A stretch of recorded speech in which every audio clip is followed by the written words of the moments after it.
Not really an intro joke for this one or a witty one-liner, but I wanted to let you know that this video is going to be spoiler-free for Dune Part 2. I'm not going to talk about anything. I will mention stuff about the first movie, but what I do want to say is there is going to be a separate video where I get into spoilers, and that is actually a part of a new podcast with a buddy of mine, Nick, called Make the Cut.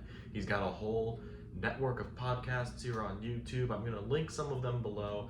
And the first episode is actually a review of Dune Part 2. It's just been in the works for a couple of months now, and I am very excited that we're going to get it up and running. At the time of this upload, if you catch it within the first couple of days of this upload being up, this episode won't be out yet, but once it is live on the separate channel for Make the Cut, I will link that at the top of the description so you can go and subscribe to that. I am really excited for the future of that. That doesn't mean I'm stopping reviews here, but the fact that there's actually going to be a big project right here, even if it's a podcast right here on YouTube, is something I'm very proud of. So when you're done watching this, go watch that video, which will be linked in the description when it is available. So either way, I recently watched Dune Part 2. As you could probably read in the title, this is the second part of the first book of Frank Herbert's big sci-fi novel series that ended up starting in the 60s, I believe. After his entire house and family is destroyed, Paul Atreides unites with Chani and the Fremen while seeking revenge of the conspirators who basically killed his entire house. And he faces a choice between the love of his life and the fate of the universe, and he must prevent a terrible future that only he can see. I'm gonna be honest, I have been sitting here for a couple of minutes trying to put together my words on this movie. I've had my notes up here all ready to go, and I just can't really bring myself to say it in terms of like what is going on the screen for this movie, and I feel like you gotta see it to believe it, because even though I love part 1 of this, it was one of my favorite movies of the year it came out, I still really adore it when I gave it a rewatch to prep for part 2, get back in the zone for it, and this still blew me away and my pretty high expectations. Pretty much everything that is a part of this movie, whether it's in front of the camera or behind the camera, is operating on all the high levels here. It is a level of blockbuster filmmaking that I really don't think that we get too often. It really feels like the Lord of the Rings at times, and I'm not even a giant Lord of the Rings guy. I know that when I watched part 1 for the first time, I got that feeling of, oh, is this how people felt when they were watching the Lord of the Rings? Is this that vibe we're getting? And now so many people are getting this from part 2, and I'm just glad to be ahead of the party. This world that we are watching for the 3 hours that part 2 is, it feels incredibly lived in already. I think that about part 1 as well, but it's not one of those worlds that it's like sit down and watch a fantasy movie where like you hit play and that's right when the universe starts existing. Like, you know what I mean? I don't know if I can think of specific examples off the top of my head, but it feels like this world has been around since before you hit play. And I love that kind of feeling when you are watching this big sci-fi epic. And just, it's a very incredible feeling. A lot of my favorite things about this movie are actually the newer elements that were introduced in this and weren't really present in part 1.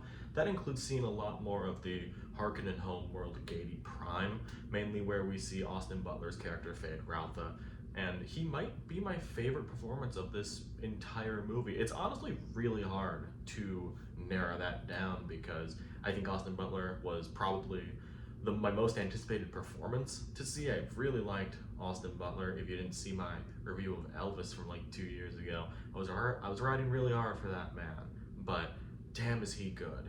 Damn is he really good in this. I know some people have compared him to like Heath Ledger's Joker and Anton Chigurh from No Country for Old Men. I probably butchered that last name, but I don't know if I'd go that far. I mean, historically, I'm not a giant fan of Heath Ledger's Joker, but that's just my take on it. But that's a crazy claim, but hey, I'm gonna let you go with it. Speaking of Anton, I also really liked Javier Bardem in this. He was mainly some of the comedic relief of the movie. I mean, I guess comedic relief for this kind of movie, I don't know if that's exactly the right term, but he is funny in a natural way. Like, he's like I would say where some of the heart of the movie is out of all of it, and that was very welcome in this movie, where the first part is like a little more cold and distant. So I liked that little switch up. If I'm being honest, I could go through every single cast member in this and just say like, oh, this guy's really good, and this person's really good and does a great job. But I do have to say, Timothée Chalamet really did surprise me, and that's because of the one doubt that I had going into this movie.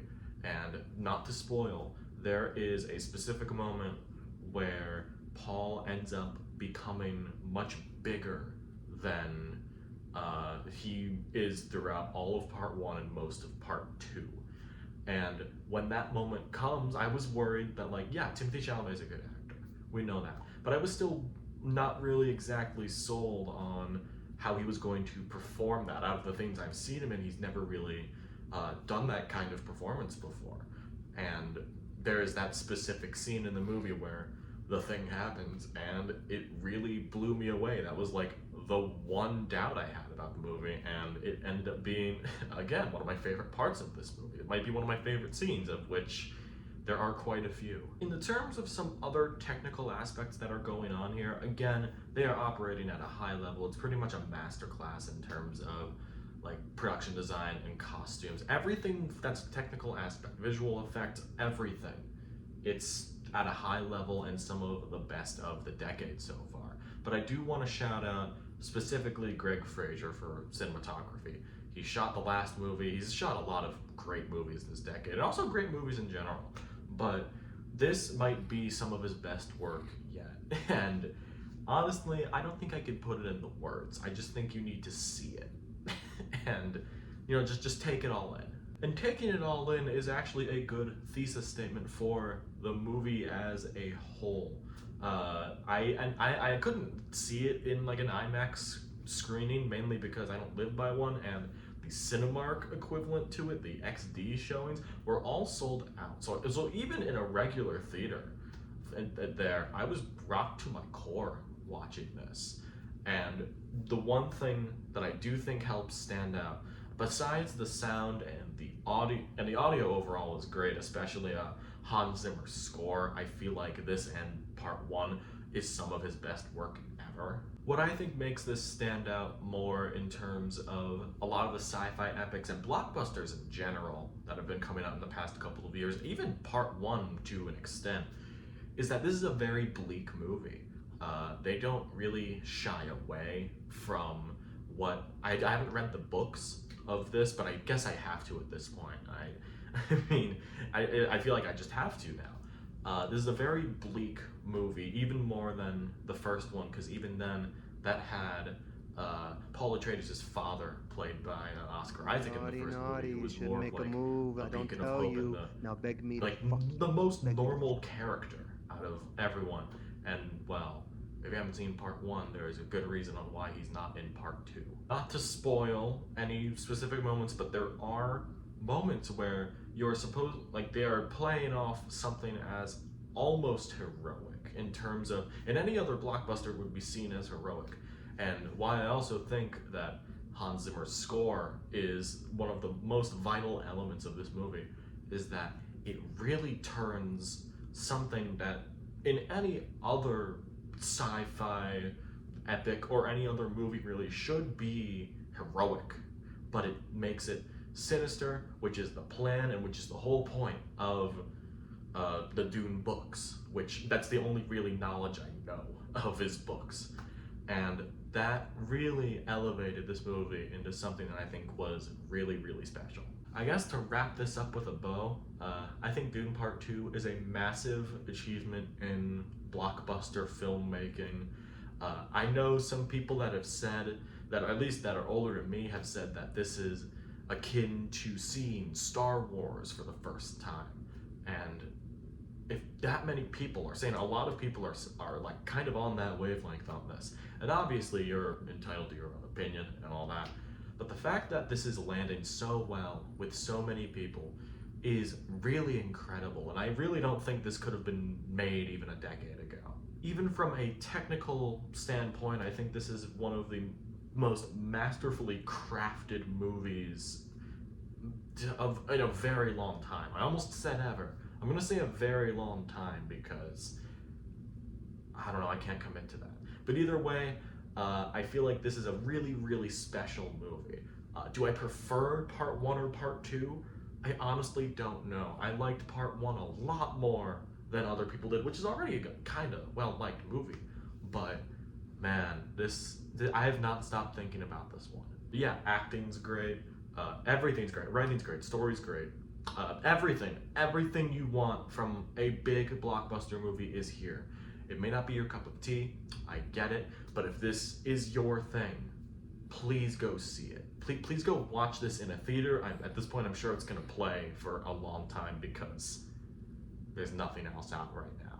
Dune Part 2, 5 stars. One of the easiest 5 stars that I've had to give in a while, and who knows if anything's gonna touch it. Maybe there's a couple of things that could come out this year that could reach this, but I got no clue. I saw on Twitter that, in the score for this, there's always like this woman singing in the score. And someone said that she sounds like Kurt from Glee, and now I can't get that out of my head.